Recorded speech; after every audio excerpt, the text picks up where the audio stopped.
اس کے والدین تو اپنے گھر کے باہر اتنے ہٹے کٹے بندوں کو دیکھ کر اچھے خاصے خوفزدہ ہو گئے۔ ایک بار پھر سے اس کے ماں باپ کی شرافت پر انگلی اٹھنے لگی۔ وہ سب دیکھ کر خون کے گونٹ پی کر رہ گئی۔ اسے کچھ سمجھ میں نہ آ رہا تھا کہ آخر وہ کرے تو کیا کرے۔ اپنے ماں باپ کی عزت کی خاطر اپنے دل پر جبر کرتے آخر وہ ایک فیصلے پر جا پہنچی۔ اسے امی سے کہہ دیا کہ وہ سردار شاویر سے شادی پر تیار ہے۔ اس کے فیصلے پر اس کی ماں تڑپ کر رہ گئی۔ پھر انہوں نے اسے سمجھانے کی بھرپور کوشش کی۔ وہ ہارنے لگی۔ اس کے اندر عجیب سی توڑ پھوڑ ہونے لگی، کبھی سوچتی جھک جائے، کبھی سوچتی ڈٹ جائے، دل و دماغ میں عجیب سی جنگ چھڑنے لگتی۔ امی سے تو اس نے کہہ دیا تھا، مگر اپنے دل کا کیا کرتی جو کسی صورت مان نہیں رہا تھا۔ وہ بھی گیٹ سے باہر نکلی ہی تھی کہ خادم حسین مؤدب انداز میں سر جھکائے گویا ہوا، چھوٹی بی بی آپ کو جہاں بھی جانا ہے میں چھوڑ دیتا ہوں۔ واٹ، یہ کیا بکواس ہے؟ بوتل کی جن کی طرح اسے سامنے پا کر پہلے تو وہ اچھلی، پھر ناگواری سے بولی، دماغ تو درست ہے تمہارا؟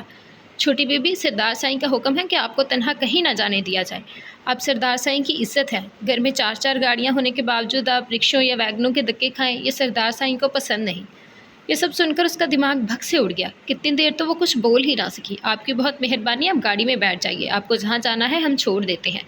ادب سے کہتے ہوئے جھک کر اس نے گاڑی کا دروازہ کھولا۔ گلی سے گزرتی 2-3 عورتیں اس پر ایک تمسخر بڑی نظر ڈال کر پرتجسس ہوتی کچھ فاصلے پر جا کھڑی ہوئی۔ اس کی آنکھیں نمکین پانی سے بھرنے لگیں۔ وہ ایک بھی لفظ کہے بغیر واپس پلٹ آئی، اپنے بیڈ پر گرتے ہی پھوٹ پھوٹ کر رو دی۔ ایک نرم گرم لمس سے اس کی آنکھ کھلی تھی۔ امی ابو اس کے قریب بیٹھے محبت سے اس کی طرف دیکھ رہے تھے۔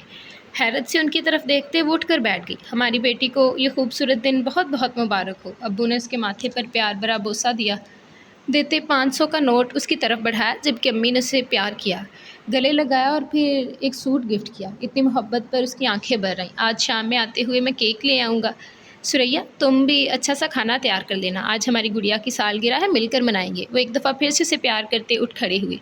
امی نے اسے بہت خوبصورت سرخ رنگ کا شفون کا سوٹ گفٹ کیا تھا۔ اسے اپنی ماں پر ٹوٹ کر پیار آیا۔ شام کو نہانے کے بعد اس نے وہ سوٹ زیب تن کر لیا، بال گیلے ہونے کی وجہ سے پشت پر کھلے چھوڑ دیے۔ آج بہت دنوں بعد امی ابو سے پرانے انداز میں ملے تھے۔ وہ بہت خوش تھی۔ ڈور بیل پر وہ مسکرائی، یقیناً ابو ہوں گے۔ سر پر دوپٹہ اوڑھتی وہ سرشار سے گیٹ کی طرف بڑھ گئی۔ تم؟ سامنے کھڑے بندے کو دیکھ کر وہ پہلے حیران ہوئی، پھر غصے سے بولی، چھوٹی بی بی، آپ کو سردار سائیں نے یاد کیا ہے، چلیے ہم آپ کو لینے آئے ہیں۔ واٹ؟ اسے اپنی سماعت پر یقین نہ آیا۔ یہ کیا بکواس کر رہے ہو تم، اور میں کیوں تمہارے ساتھ چلوں؟ وہ سختی سے بولی۔ حقیقتاً اس کے 14 طبق روشن ہو چکے تھے۔ بی بی سائی، ہم آپ کے ساتھ زبردستی نہیں کرنا چاہتے، ہمیں اس کا حکم نہیں، آپ سے درخواست ہے کہ مہربانی فرما کر گاڑی میں بیٹھ جائیں۔ خادم حسین نے اپنی وفاداری اس پر اچھی طرح ظاہر کر دی۔ وہ پیچھو تاب کھا کر رہ گئی۔ یہ کیا اول فول بکے چاہ رہے ہیں، اور کیوں جاؤں میں تمہارے ساتھ؟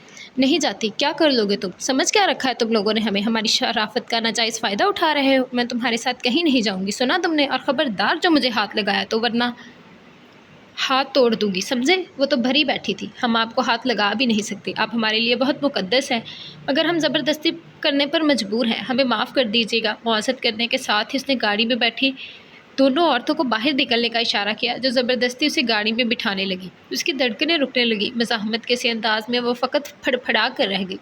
کمرے میں لا کر انہوں نے اسے چھوڑ دیا تھا۔ ان ہٹی کٹی عورتوں کو ناگواری سے گھورتی بازو سہلانے لگی۔ نہ جانے کیا کھاتی ہیں موٹی بھینس سے۔ وہ غصے سے بڑبڑائی، ہمیں معاف کر دیجیے گا چھوٹی بی بی، ہم آپ کے ساتھ زبردستی نہیں کرنا چاہتے تھے، مگر آپ نے ہمیں مجبور کیا تھا۔ دونوں میں سے ایک مؤدب انداز میں بولی۔ اس کا دل چاہا اس کا چہرہ تھپڑوں سے سرخ کر دے۔ ابھی تک دونوں کی سخت انگلیاں اسے اپنے بازوؤں میں دنستی ہوئی محسوس ہو رہی تھیں۔ دونوں خاموشی سے کمرے میں چھوڑ گئیں۔ وہ بھی ان کے پیچھے ہی لپکی تھی کہ اندر داخل ہوتے سردار شاویر سے بری طرح ٹکرائی۔ صحیح معنوں میں اسے دن میں تارے نظر آنے لگے۔ ارے دیکھ کر بھائی، اسے اگر بروقت نہ تھام لیتے تو یقیناً وہ زمین بوس ہو چکی ہوتی۔ مجھے اگر پتا ہوتا کہ اتنے شاندار انداز میں میرا استقبال ہوتا تو میں بہت پہلے ہی کمرے میں آ جاتا۔ سردار شاویر کی سیاہ آنکھیں جیسے اس کے نازک سراپے پر جم سی گئیں۔ کتنے ہی لمحے بیت گئے، وہ مبہوت سے یکٹک اس کے گلابی چہرے کو دیکھتے رہے۔ مائدہ کو ان کے دیکھنے کے انداز سے الجھن ہونے لگی۔ چھوڑے مجھے، بری طرح کھسمساتے ہوئے اس نے ان کی گرفت سے اپنے شانے چھڑوانے چاہے تو سردار شاویر جیسے ہوش میں آ گئے۔ پھر اپنی بے خودی پر مسکراتے ہوئے ایک بھرپور نظر اس کے چمکتے دمکتے وجود پر ڈالی تو گویا چاند ہمارے آنگن میں اتر ہی آیا۔ انداز نہایت دل نشین تھا۔ مائدہ نے سر پٹاتے ہوئے ایک برہم نظر ان کے پرسکون چہرے پر ڈالی اور پھر دروازے کی طرف بڑھ گئی۔ سردار شاویر سکون سے جا کر بیڈ پر بیٹھ گئے۔ کافی زور لگانے کے بعد بھی جب اس سے لاک نہ کھلا تو وہ غصے سے پلٹی۔ مجھے یہاں کیوں لایا گیا ہے؟